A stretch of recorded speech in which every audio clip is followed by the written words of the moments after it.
Or maybe try, I don't even know if you can hear me, or try to reboot your computer. Okay, okay, all right. I see some glimpse of you. Just have to be patient, okay?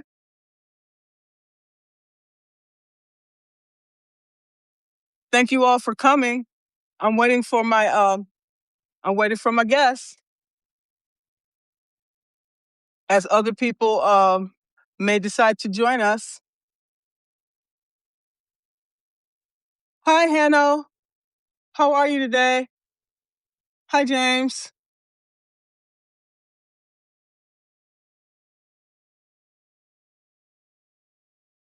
Um, my guest, she's having some internet issues, so I'm gonna wait here patiently. Okay. In the meantime, other people are joining us today for our conversation. Okay, we'll try to get her back. No problems. When things go awry, which they do in life, we just have to just stay calm. Okay, because getting upset or riled up is not going to solve the situation. Hello, Jeff. So we'll see when Emma can join us. She was having some internet issues.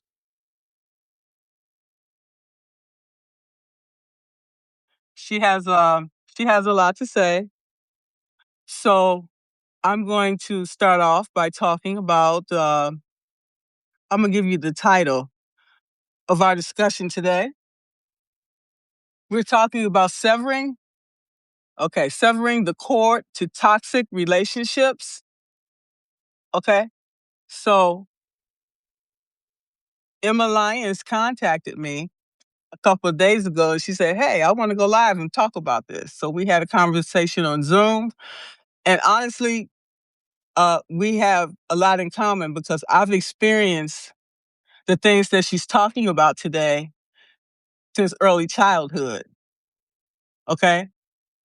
So what we were, again, we're talking about severing the cord to toxic behaviors and relationships. Okay.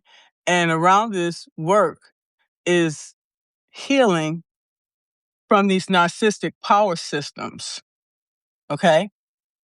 Family trauma and nervous system reprogramming, helping people to reclaim power from shame, clear subconscious patterns, and to feel safe receiving without burnout. That's a lot in itself right there. And I really wish she was here. She's having internet issues. Okay. So at any given time, we need to be able to uh, adjust accordingly. Hi, Bob. How are you? Thanks for joining us today. Um, I guess Emma Lyons, who has the publication Trauma Matrix, had contacted me about having this conversation today. Okay. Um, we all have experienced such things in life. Okay. Whether it's in our actual family or during our workplaces, we have uh, come across these narcissistic power systems. Okay. So, and then a lot of people have experienced family trauma, you know, and whether they want to talk about it or not is up to them. So, um, all these years I've been walking around with all this trauma, and it's been coming out in my relationships and my communication. Hey, hello, Emma. I am so glad you're here. Can you hear me now? Can you hear me? Hello? Yes, yes, I hear you loud and clear. 10-4. I don't know what's going on. I could see myself and now I can just see my profile image. I can't see. Can you see? But at least you can hear me. No, you're good. You're good. Okay. So I'm Margaret Williams. Okay. Let me introduce myself. Okay. I help marginalized leaders stop surviving power systems and start leading with freedom, influence, and authority. I do hear some background noise. I don't know if it's on your end or mine. Okay. Let me move. You can't see me though, can you? So I'm just gonna move somewhere else. Is We that can better? see you. Yeah, we can see You you can. and we can hear you. Oh, okay. Because I can just see my profile image. So that's interesting. Is that better now Yeah. in terms of background noise? Okay. If anybody hear any distortion, let me know. I don't know if I turned off the paid subscription or not. Anyway, let's go ahead and have this conversation, okay? And talk to us about. I was telling them that you're going to talk. We were talking today about healing from narcissistic power systems, okay? Yeah, Family trauma and nervous system reprogramming to help people, to guide people to reclaim their power from shame, clear subconscious patterns, and to feel safe, while without without burnout. Okay. absolutely. And we live in a narcissistic world, so narcissistic systems are everywhere. And shame is the enforcement method for these narcissistic systems. Like racism, any kind of hierarchy, it's maintained through shame. That's why in my work, I talk a lot about shame and how to dismantle shame from the outside, from the inside out. Because the cool thing is, Margaret, you become more and more unshameable the more you work on disconnecting your own shame. So, for example, if I say to you, you've got a big nose or whatever, you've got fat hips or whatever it is, right?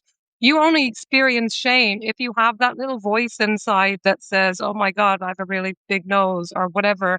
You on some level, you have that voice that agrees with you, with that insult. So once you disconnect that part of you, I call it the inner narcissist because what's commonly called the inner critic, it actually ticks every single box of the narcissist, Margaret, believe it or not.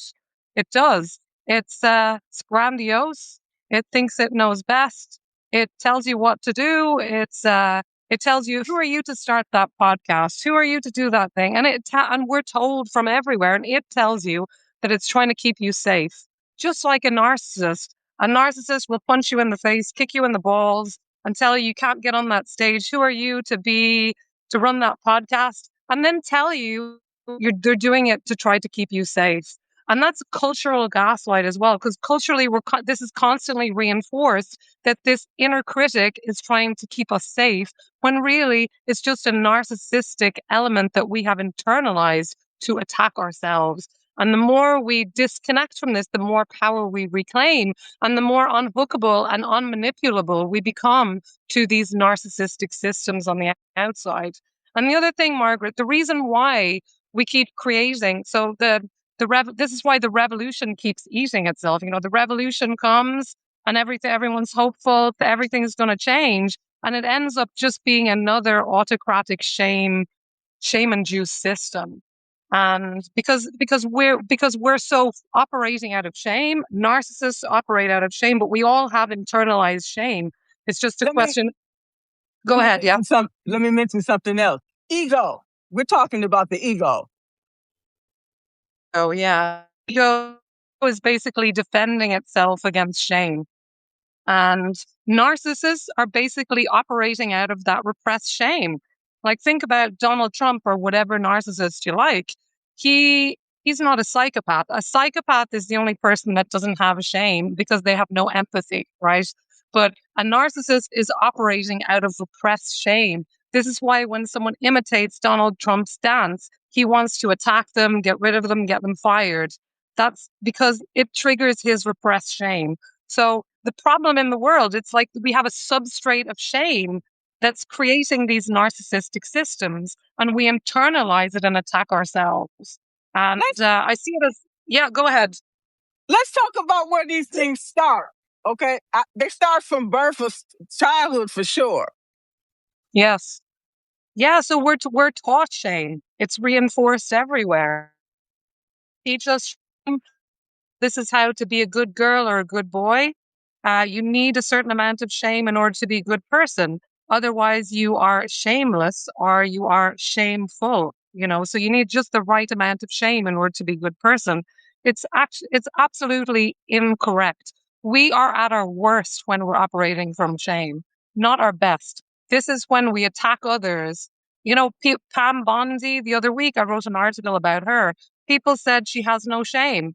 That was what she did. Her performance there at the investigation was classic shame defenses. This is what we do when we're defending shame. We attack, we deflect, we make sarcastic comments, you know. So this is classic shame defenses, and we all do it. You don't need to be a narcissist to do it.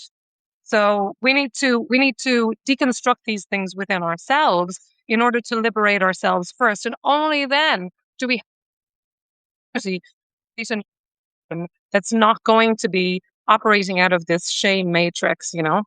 Let me ask you a question. When most of us were born in the world, we are taught that you have to be competitive. Okay, the ones that be competitive and the ones that with the louder voices, the ones that are seen, and the ones that are, laid back and like introverted. We are the ones that become the doormats for the narcissist. To Yes, absolutely. And maybe you relate to this. I mean, in my family system, I only discovered recently that my mom ticks a number of the boxes of a covert narcissist, and I definitely was a scapegoat within a dysfunctional system. That much is so. The way I responded to this shame, the scapegoat basically becomes the land process shit, the trauma, nobody wants to deal with it. It gets thrown, and it's not consciously, they're not consciously there thinking about it. It just gets directed at the most sensitive person, usually, which is the scapegoat. You might identify that as well, but that was definitely me and my family system. I was the scapegoat. And the way I dealt with it is that I internalized it and attacked myself. So from a young age, I really struggled with, you know, suicidal ideation. I thought that was normal. I thought everyone had suicidal ideation. I thought that was a normal human thing. I put myself down constantly. So I was really struggling with low self-esteem, and I was also the invisible child within my family system. So none of my family noticed that I was suffering, which made me feel even worse and more. So all my life I've thought there's something wrong with me. I'm the really, or we're the sensitive ones are like the canary in the mine. We're feeling the dysfunction while everyone else is just going about their business thinking it's normal. Well, you and I had a conversation, so it's it's fortunate that we are having all of these important conversations to let other people see that this is abnormal and we can all come together and help each other heal, because I was the scapegoat too. Okay? Yeah. I always wondered why I was treated differently. And now I understand why, because I was of God and all of these individuals were of evil. And they did not want me part of that system, so they kept me down. Okay, kept me them down, kept me small, and by telling me, that I would never be good enough. Yeah. I had low self-esteem, self-sabotage. I had thought about committing suicide 3 or 4 different times. Okay. So I knew that as soon as I could get out of that out of this system, that I could do much better, because everything that I tried to do on my own, they found criticism in it, all the gaslighting, all the passive aggressive behavior, Yeah. trying to make you everything you say, they twist it around and say, no, that's not true. And try to make you look like that you don't know what you're talking about and that you're crazy. Yeah, Everything, absolutely. everything they could do to break me down, they did it. Like the military, when you go to boot camp, they break you down completely and build you back up to what they want you to be. And that's basically like an initiation. They're initiating you for what? For how they want to keep you in this box and how they want to control you. Exactly. Exactly, 100%. But the thing is that it's normal to be angry at the system and at the person and the narcissist and the dysfunctional system. That's totally fine. I experienced rage. I experienced grief. I went through all of it. But the thing that really helped me move out of that rage, which is a healthy stage to go through, is recognizing that this is a systemic problem. These people are not evil, and though it looks like they are, they're operating out of their own repressed shame. That's not to excuse their behavior, but when you see it as a systemic problem, it's not about you personally because you're bad being targeted. It's because the whole system is rotten. So they need someone strong to carry all the rot for them. And you were the person chosen job because you were the strongest, most sensitive one. So But you you were the the one that chosen could see the one. truth. Yeah, you You were the the cho- truth teller. Yeah, yeah. Yeah, but then you become the punching bag as a result. And then if you don't comply, then here comes the sneer campaign. Okay? To try to break you down. Okay, if I can't break you down this way, then I'll just put a smear campaign in and just say she's crazy, don't believe anything she has to say, that's not the truth, so on and so forth. So they find other ways to break you down. And then they'll bring other people in to uh to be a party of it. You know, everybody true. to uh look forward to your downfall. Okay? Because they are Yes, jealous and they're envious. So they can't get you one way, they'll get you another. Okay? It's a vicious cycle. it is. It is. And everyone, we're participating in it, Margaret. When you, as the scapegoat, or me as the scapegoat, when we participate in shame loops, when we attack someone or attack ourselves or deflect or defend a shame, we are participating and recreating those shame loops, which are making the world go round. You know, it's not money that makes the world go round, it's shame. This is what I've discovered in my work. Through generation to generation, we're continuing. Exactly. Exactly. It's generational trauma. And the way that I mean, I might still feel anger, but I don't no longer feel rage. And the reason why is that I've come to see it as a systemic problem. It's not personal against me. My mother was also a victim. Narcissists were also victims of narcissists, even the golden child within the family system, the people who often go on to become the narcissist themselves, like Donald Trump. His father was also a narcissist, and he was the golden child within that family system. The scapegoat in his family system is thought to have been his brother who committed suicide. And these people are also victims. That's not to excuse their behavior, but it's to understand that they're operating within this toxic framework that we need to dismantle within ourselves first so that we can dismantle it on the outside second. I want to say this, okay? Again, I'm gonna get it on tape. Okay. So today's date is March the 12th. Okay. 10:14 a.m. There's a reason for that. Okay. So what I'm gonna say, I found out growing up in this system, I always wondered why my oldest brother, rejected me. Now I understand. Okay. And why my mother hated me. Okay. So then recently I found out all of these people were plotting against me. All these people was never around. Okay. When I was growing up, now they think I have some money, which I don't have. Now they're coming to collect. Okay. They're coming to collect.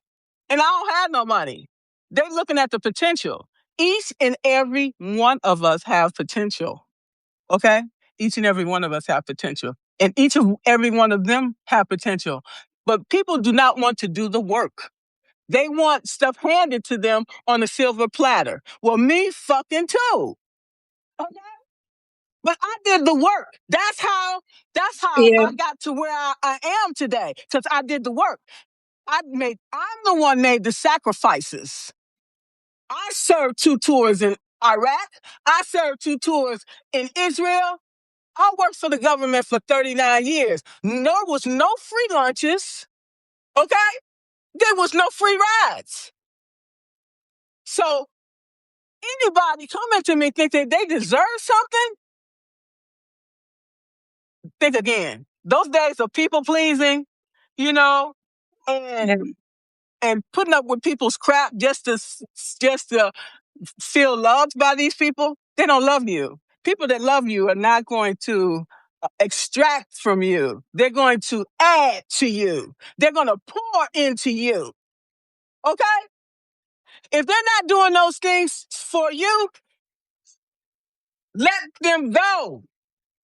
Cut them off. I just found out too that my daughter was involved with the whole scam. Don't think she wasn't, because she was indoctrinated as a child. He rejected me, but he took my daughter under his wing. Okay? And he gave her money. He supported her. So obviously, she feels loyalty to him. And I asked her, she's a trucker. And I was like, what are you going to do when you die? She said, Rob, I'm not going to say his name. I messed up. But anyway, she said, he gonna take care of it if something happens to me. Of course, he's going to take care of it. He despised me. So by despising me and loving my daughter, okay, that means that makes me feel like crap. Okay? So what I said is, since he have you anyway, y'all all one group. Birds of a feather flock together. So y'all have each other, and y'all go over there by yourselves. And I'm going to continue doing me over here, and keep doing what I'm doing. Once a person show you who they are, believe it. Then they come back and try to gaslight, oh, it wasn't like that. No, you said these things, you did these things. Now you have to sit in it. Okay? I'm not going to do anything to you. I'm moving on with my life, because they're trying to create these distractions and take me away from the work that I'm trying to do. Okay? I'm not crazy. And I have proof, all of these videos, I am not crazy. And you're not going to try to convince me otherwise. No, you're not crazy. You are the scapegoat. You are the scapegoat. Yeah. But Guys. but what I've realized is that the scapegoat is kind of imprint that we take on as the scapegoat in childhood, and we keep attracting and recreating those same kind of systems. This is why the scapegoat from childhood goes into the workplace and becomes the scapegoat there. But we need to dismantle this scapegoat identity internally within ourselves first and take responsibility for that.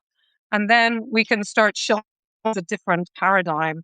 The scapegoats are going to change the world, but we need to move out of this rage. And there's nothing wrong with the rage. I'm not saying there's anything wrong with the rage. We need to move from rage to empowerment, to how to move forward from here. Step away from this identity of being the one who was wronged to being the people who are creating something new. And that's the challenge for scapegoats. Yeah. It was a challenge, but first thing, set boundaries. Be comfortable with being disliked. Yeah. Be comfortable with saying no. Yes. Mean it. And don't back down. Because when you get rid of all this trash in your life and low vibration people, that opens the world up to bring the things that were meant for you, truly meant for you. But the universe is not going to bring those things in our life with all this crap. Okay? But you put crap on top, you put good on top of crap, that's not going to work. Get rid of all the things in your life that are no longer serving you, including starting to love yourself. If you don't love yourself, we are going to continue to attract these narcissistic people. Can I jump in there, Margaret? Because I have something to say about that. The loving yourself idea, I think it's really great.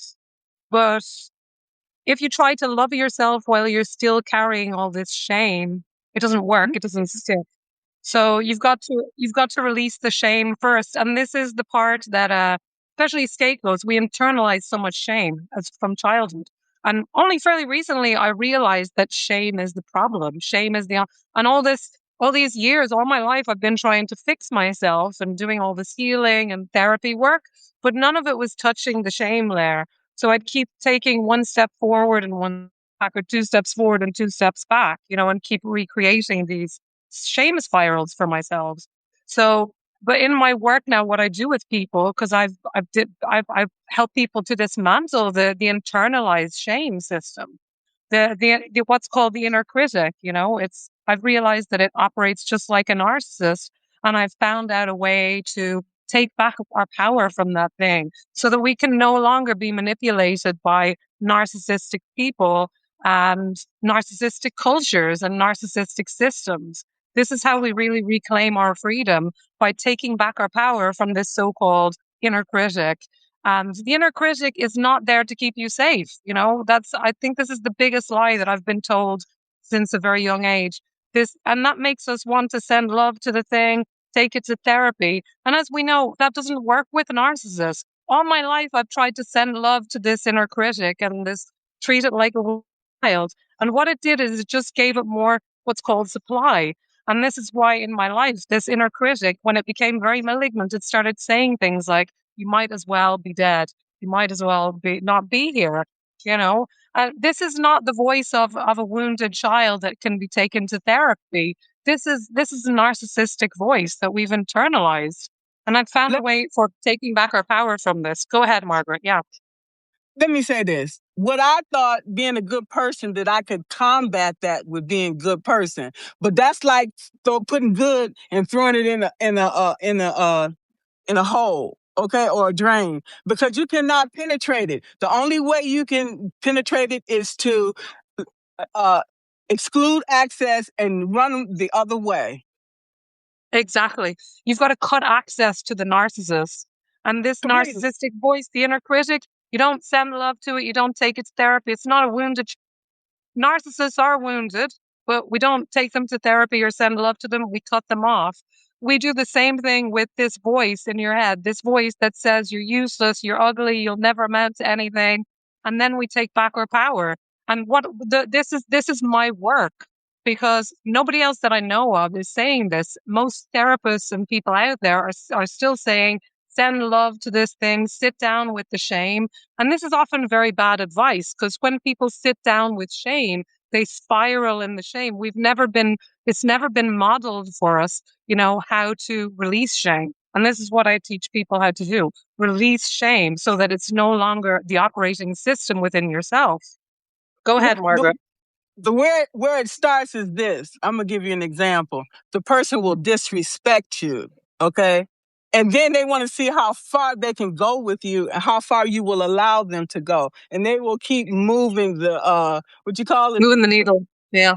Yeah, they see how far you allow them to go. They learn everything they can about you and use what they learn about you against you, to twist, to dominate, to gaslight you.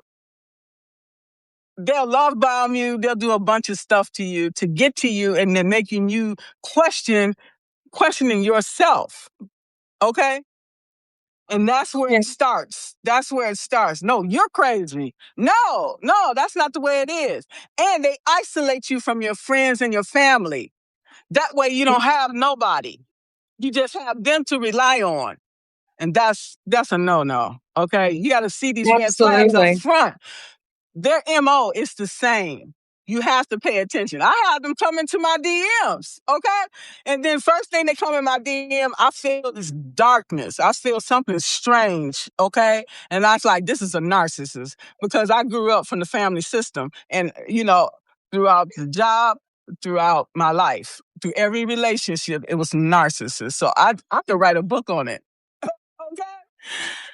I didn't. I studied it from the things that I went through, so I know I can spot them. I can spot them a mile away, male or female, don't matter, because it's the same feeling. It's the same MO. Pattern recognition. It'll tell you when you're talking to somebody. Sometimes they make themselves like they're talking about you. Oh, I did that 20 years ago. So it's like they're minimalizing you, and you're not even realizing they're doing these things to you. Okay. So we have to pay attention to our body. We have to pay attention to the signs. And you'll say, oh, no, it's just my imagination. Things will get better. Things don't get better. They get worse over time. Yes. And and absolutely, I agree with everything you said, Margaret. And the reason why narcissists are attracted to people like scapegoats is because we've internalized all this shame. And that's how they manipulate us. They use shame to manipulate us. So once we stop being manipulable by shame, once we release our shame, we become we become super powerful. They can't manipulate us anymore. Shame is the number one strategy for manipulating people. And I'll just say one more thing as well about this. It's not just narcissists. You don't need to be a narcissist to use shame. We've all done it. You know, you see someone you don't like, especially women do this to other women because women as a collective, we have been scapegoated. Black people have been scapegoated. Uh, Immigrants are currently being scapegoated hardcore now in the United States. So these are the current scapegoats for the system. So if you were scapegoated in your family and you were also black like you have the double whammy of that, you know? It's not just individual in your family, it's it's on multiple levels. So I found this shame narcissistic thing. It's like fractals. It's fractal out. We internalize it. But the cool thing is, we don't need to stop the narcissist. We stop the internalized shame, and this is how we take back our power. And I've found a way to do that because all my life I wanted to be dead. I thought it was useless, a failure. I had these constant negative, and I've found a way to stop that now. You know, I've found a way to break out of that shame spiral and to actually release the shame, which is something that no one has ever taught me. I discovered it for myself, and now I teach and work with people to really break out of this internalized shame that we're all living in. And we as the scapegoats are going to be the truth tellers. We're gonna create new systems. We're going to be the ones who create new systems because while we're operating from shame, and everyone is. The narcissist and pretty much everyone is operating on some level from shame, conscious or unconscious. And we need to create systems that aren't operating from this shame. And this is how we're going to create a new world. It needs to happen from the individual level. And only then can we create collective change out there and new systems that are not going to be narcissistic. We need to disconnect this narcissist that we've internalized first. And that's Let, really the key to everything. Go ahead. okay, I have a couple things. One thing is each and every one of us do have some narcissism in us, some more than others. Absolutely. We do. We do. Okay, so that's the thing to keep in mind. Yes. Okay, when you're going too far right, okay, then you bring yourself back, you take a pause, take a breath and say, okay, let me go back because I didn't went too far to the right or to the left. You know what I'm saying? So I always check myself because again, you know, you have the A personality. Many of us are high performing leaders. Okay, so if we have to be go getters, we have to go out there and get what we can get. You know what I'm saying? And sometimes we have to be competitive at it. So uh, you just have to know. You just have to know how to draw the line. That's why my values are always. I always use that as my you know, my what you put a call on the sail, the boat. You know, I have to use that. My that because I can go to the far. Okay, so I like okay, I can't go there. Now, the girl talked. Capan. Okay, I'll just say this: how do you use self acceptance about your hair? I'm gonna tell you about it. Okay, my hair has always been thin. My mother had thin hair. Okay, it is what it is. Okay, I used to have dreadlocks. Okay, I've had my hair on blonde, okay? But I know that dye is not good for us, okay? I used to have a perm. I used to have a jerry curl. Been there, done all that. And I'm okay with my hair the way it is, okay? My hair fell out when I was going through stuff with my job. They was trying to fire me, okay? My hair fell out. I think it's grown back a little bit. It don't bother me. If somebody else, it bothers somebody else, oh well. You don't have to look at it. Okay? So I remember what's that girl name? I forgot the girl name. She had that hair. My mama told me, your hair is your glory. Okay, my hair is still my glory. It is what it is. Okay? We have to work with what we have. All these chemicals and shit we use, you put the we put the dye in there. We put the perm in there. All of these things have all these chemicals, and that shit is killing us to look beautiful. What I saw that movie with, what's that girl named Demi Moore? That was a weird ass movie. What people do to themselves to look beautiful.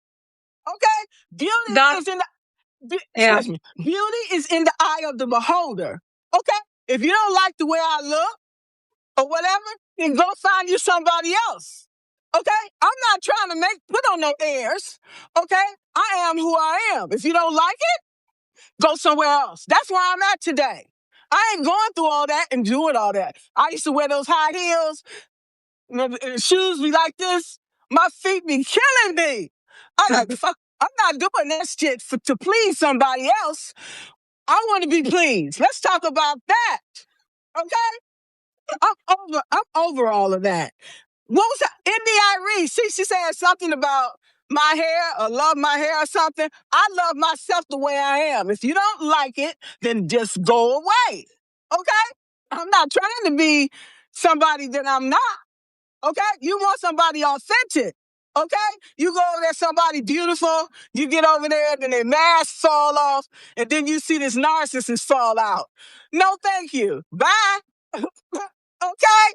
Damn. I, I, I'm, I'd rather stay single and celibate.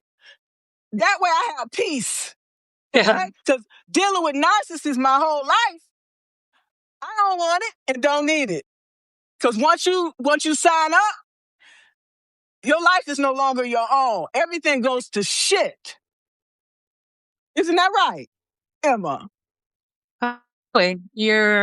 Well, I totally agree. And I love the level of self acceptance that you have for yourself and just not caring about what anyone thinks. I really admire the famous person that I admire at the moment is Bad Bunny, because I feel he's got that same thing going. I feel he's like, he does not give a damn what anyone thinks. He does what he wants. He gets criticized because he triggers everyone. He is like a shame. Everyone feels shame when they look at him because he's so authentic, and they attack him because of that, they attack him because he is the mirror for them. And he doesn't pretend to be perfect. So I really admire him at the moment. He's my number one kind of model for that shameless living. And the program that I run that I help people disconnect from shame is called Reclaim Your Shameless. Because this word shameless, Margaret, it has taken on a meaning in our culture. Like I shame, even in our language, shame is enforced as some kind of moral system to keep people in line. So you need shame in order to be a good person. You have too much shame, then you're shameful, and if you don't have enough, then you're shameless. All of these are shaming terms that are designed to keep people in line, and it trains us. It gets us fully into our body, into our DNA, that shame is good for you, and really, it's not. Shame is the idea, because we're talking about guilt and shame. Guilt is the idea I've done something bad. I feel bad because I've done something bad. That can be useful. That leads to repair. That leads to accountability. Shame is the opposite. Shame is I am bad. Something is wrong with me. And we're told constantly that it's good for you.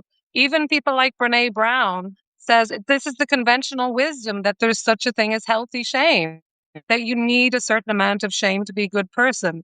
Brene Brown says she does an amazing TED talk about shame, but then she says you need a certain amount of shame. If you don't have shame, then you would be a psychopath. I fundamentally disagree with that perspective. The problem with psychopaths is not that they experience no shame, it's that they have no capacity for empathy. So they're in a different category. They're an exception to the rule that everyone is operating out of shame. They're the exception.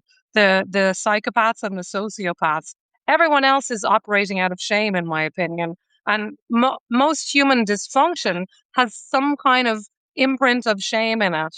From suicidal ideation, people who commit suicide, I feel like shame is 9 times out of 10 it has to be present for people to actually take that act. No matter how bad things get, Margaret, you need that voice inside to say, you're useless. There's no point in you being here for you to actually go and take action. But all kinds of human dysfunction, shame is present up to systemic things like genocide, racism. shame is present. And shame is the problem. And we're constantly gaslit and told that shame is good for you. And it's absolutely not. We do not need it. Shame inhibits accountability. Shame shuts down our ability for empathy. This is why when you experience shame, you attack yourself or you attack someone else because we lose our capacity for empathy. So Also, shame is the problem. It's not the solution. also the persecution of the LGBTQ community. Yes, It's ridiculous. Like if you had a choice, okay, if you had a choice, the doctor, and they say, okay, they're giving out this thing, and so they say, okay, would you prefer to be a man or a woman? Why? You know what I'm saying? Why do you have to choose? Why you just can't live your life freely with the way you want to? Okay, and then have us fighting among ourselves over what? What are we fighting over? Okay, among ourselves. We should be trying to help each other heal from all the trauma that we have been experienced our whole life. Some of it we've blocked out because it's so painful that we don't want to deal with it. 100%. And the sensitive people, we come off worse because we're like the canaries in the coal mine. We feel the dysfunction first. We internalize it first. And this is why the scapegoat, we become the truth teller and we're the ones who can change the world. So this is the power of being the scapegoat. And we have internalized so much shame that we have two choices. We can either, go into addiction and lose ourselves to our shame, or we can go through it, come out, become the truth teller, and go out stronger and find a new way for ourselves to move forward shamelessly. And shamelessly is a good thing. When we're not operating out of our shame, that's when we operate at our best. But you'll notice in the English language, that's not what shameless means. Shameless is a slur. Shameless is an insult. If you call someone shameless, you're trying to offend them. It means I was triggered by you. Ooh, look at her. She's so shameless. She has no shame. She's a bad person. But really, it's about my comfort. When we shame someone, even if there's a child here who's making noise and I want him to be quiet, I might shame him and then tell myself I'm doing it to help him. But really, that's totally not true. When we shame other people, we do it for our own good. And you don't need to be a narcissist to shame people. We all do it. When we feel shame, we shame someone else and it makes us feel a little bit better. It gives us that narcissistic lift. We feel powerful in that moment because we made someone else feel shame. Happens all the time on social media, but everywhere. And we're just contributing to the shame spiral when we do that. We've got to disconnect from it. And that's what I teach people how to do in my work. What I see is most people use it starting with our parents. Our mother, like you said, she was very good at that, okay? Using that shame to either make us be quiet or and all these things make them feel good about themselves, gave them that boost. Yeah, Exactly. I brought because my father used to say, I brought you down a peg. Yeah, Yeah, you brought me down. exactly. Yeah, right. So it made him feel good, but it made me feel bad. And you keep doing that to a person, you internalize each time it happens. And then you start to believe all this crap that's been fed to you. And then when you get out there in the real world, you don't know how to have a real relationship. You don't know what a healthy relationship even look like. 100%. And you don't where we can opt out of this shame spiral. It's very tempting when you experience shame to shame someone else because it gives us that feeling of power. But when we do that, we are participating in the very system that's damaging us. So we need to stop feeding the loop, feeding the spiral in order for us to have any capacity to create something new. That means stopping the shame spiral. It stops with me. I really work at not shaming other people. People might shame me, but I don't shame them back because when I'm feeding the loop, I'm creating more shame out into the world. And Let me say that's this. what I'm against.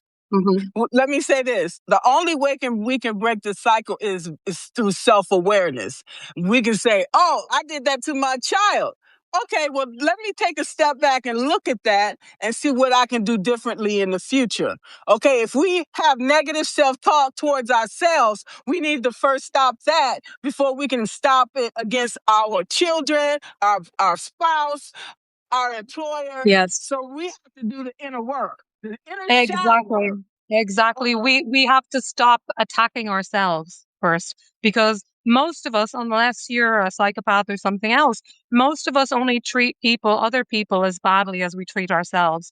So if we're constantly telling yourself you're stupid, you're ugly, you're ridiculous, we're more likely to do that to other people. So we've got to stop attacking ourselves first, and then by default, we start respecting other people.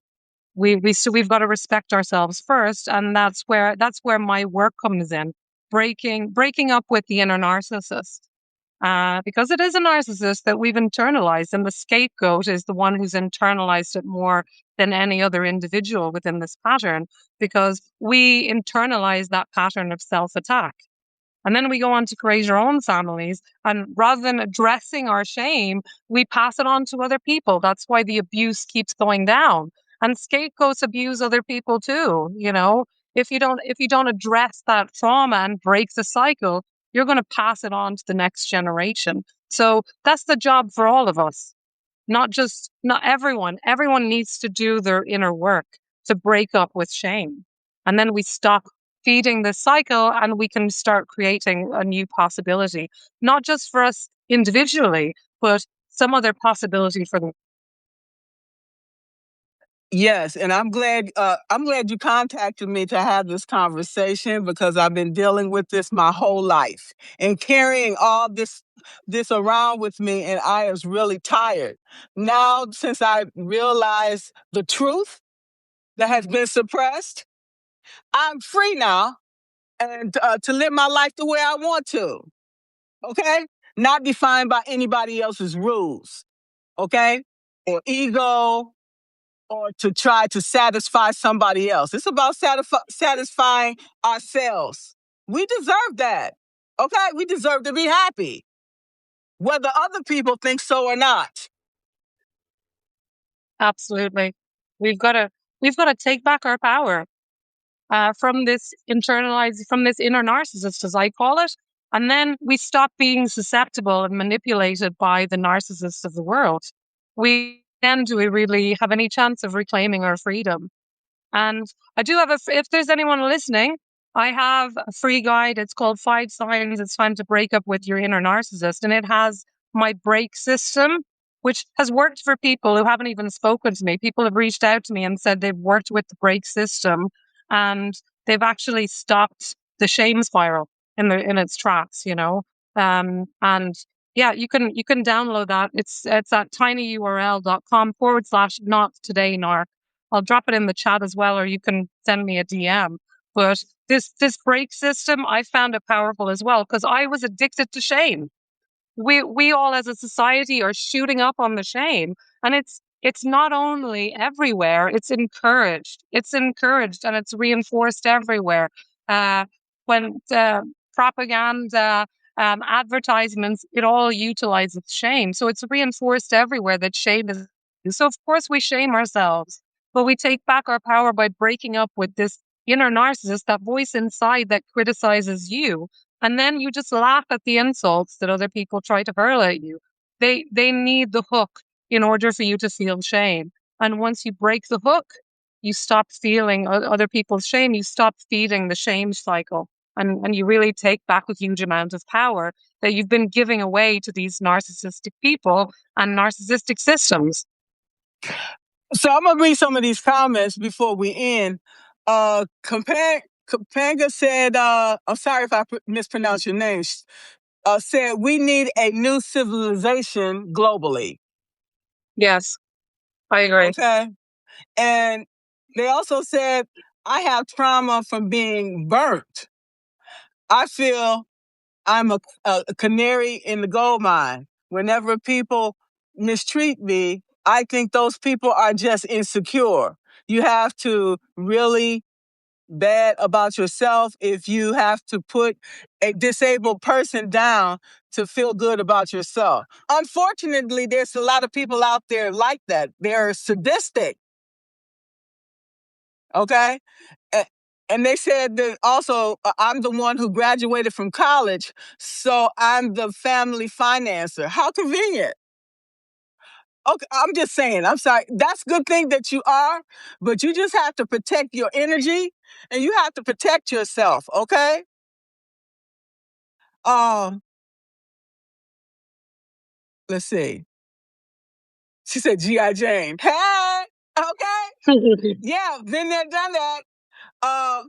Millie said, no, the movie couple of years ago. Oh, okay, it's all good. I'm not my hair. That's right, I'm not my hair. Bad Bunny, real is real. I know that's right. Okay? Reclaim your shameless. Love it. Okay? Yes. Put it up on your mirror in the bathroom. Okay? Millie said, I used to shame on my nephew recently because he was in Minnesota when CB something and ICE sent him the video. Okay. We all do things like that. We've all done it. We've all shamed other people. So the trick is not to shame yourself for that, but next time recognize that shame does not work. Shame is not an effective regulator of behavior. I, for one, have been shaming myself all my life. It led me to depression, serious depression, suicidal ideation, darkness. That's where shame leads. Shame does not make people more accountable. Shame makes people two options, right? Shame into survival mode like nothing else, right? So puts you into survival mode and puts you into a shell, and then you want to attack the person that's shaming you or some kind of source in order to feel more powerful, or you attack yourself. That does not lead to accountability or change or transformation in the medium to long term.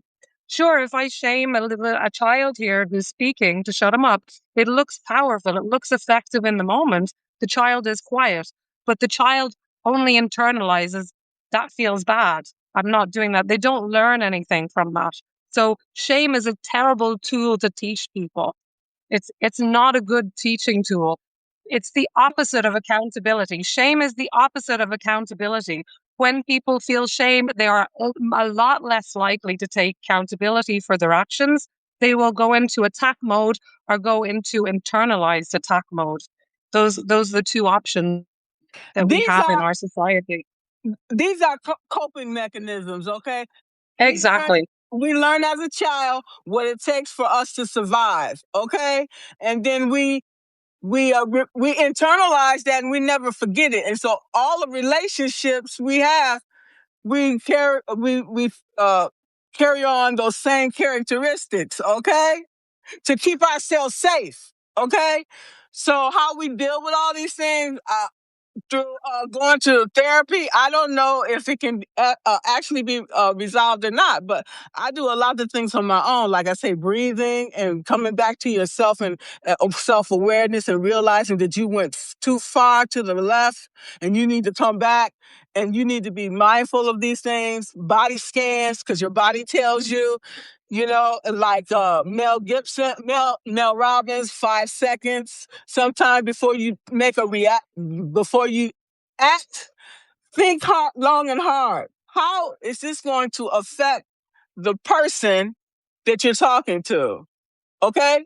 Because it's going to have long-term effects. They might not say nothing to your face, but people don't forget. Because if you talk to me like that, I'm gonna be nice to you, but I'm gonna limit my conversations with you from there further. Okay, so we need to take all these things in consideration. That's what values all these things. Okay, but it's gonna be different from person to person. But self-awareness is key. What you say?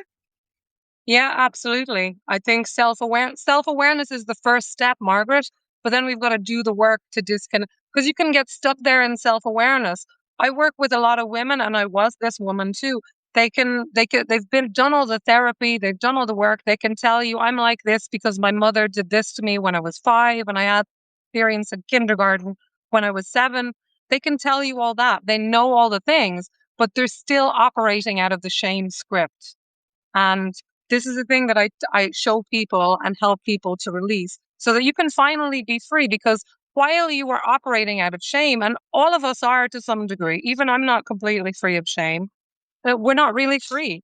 Shame is like the little marionette thing that's forcing us into certain behaviors and reactions without us even thinking about it. Shame is the biggest when people get really triggered, really angry, when it's totally out of proportion with what happened. 99 times out of 100, shame is present. Shame is present in one form or another. And shame is not healthy. Shame can never be healthy. And this is huge contradiction with the conventional wisdom, because conventional wisdom talks about toxic and healthy shame. Healthy shame, I believe, is a complete gaslight. There is no such thing as healthy shame. Shame is self-attack. It believes I am bad. Something is wrong with me. And by the way, that's the foundation of Christian society. Christians really spread this idea that you're a sinner, that something is wrong with you. This individualized type of shame, as I call it, is very kind of stems from Christianity. And interestingly, it's not something that Jesus taught. Jesus did not teach shame. The church taught shame. And something is wrong with you because why? Because shame is a very, very effective way of controlling people. When people internalize shame, you can get them to do anything. You don't need the guardrails. They do it for themselves. They internalize the jailer. You know why? Because we're different. And they don't like people that are different. They want people like themselves. They want to keep the status quo. Okay? So if you're different, they're going to cast you out because you don't belong there. And I'm really glad that they casted me out because I didn't belong there. I did not. And sometimes you're better off with not knowing. Okay? I always wanted this family. And then once they came towards me, then I said, damn, now I see why I was kept out of that system because I don't belong there. And then Exactly. once we realize that, then you cut off access. That's the only thing you can do and walk away. If you want to live a peaceful and joyful life, cut the narcissist off. And cut off the inner narcissist as well. Cut off that voice inside that says, I'm bad. Something is wrong with me. And I have tools to help people do that. So reach out to me if you're interested. So to really, because I had a very, very strong inner narcissist, or this inner critic used to say all kinds of horrible things to me. And I found a way to really break that pattern and break that cycle. And you can too. I don't believe shame is natural. Shame is never helpful. Shame is never healthy. And that idea is constantly reinforced in our culture that shame is good for you. We're told things like that Donald Trump is shameless when actually, and narcissists are operating out of repressed shame. So shame is the driver of narcissism as well. You know, they're not actually shameless. They're operating out of repressed shame that they're afraid of feeling. And that's why they attack you. Also pride. Let's not forget pride too, okay? Oh, yeah. Pride and shame. Exactly. They cover up the shame with pride.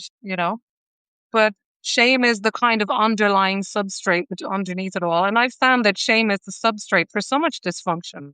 In the Racism. world. We need In the world. we need shame in order to think I'm better than you. I'm better than you because I'm white, I'm black, whatever. I'm less than you. That's a shame hierarchy. We need shame in order to reinforce that pattern. So we need to dismantle the shame first, and then only then do we have any hope of creating a different world, and a different internal world within each of us as individuals, and a different kind of global landscape. I believe this is the most important conversation that's out there, because shame is making the world go round. Shame is fueling all this dysfunction.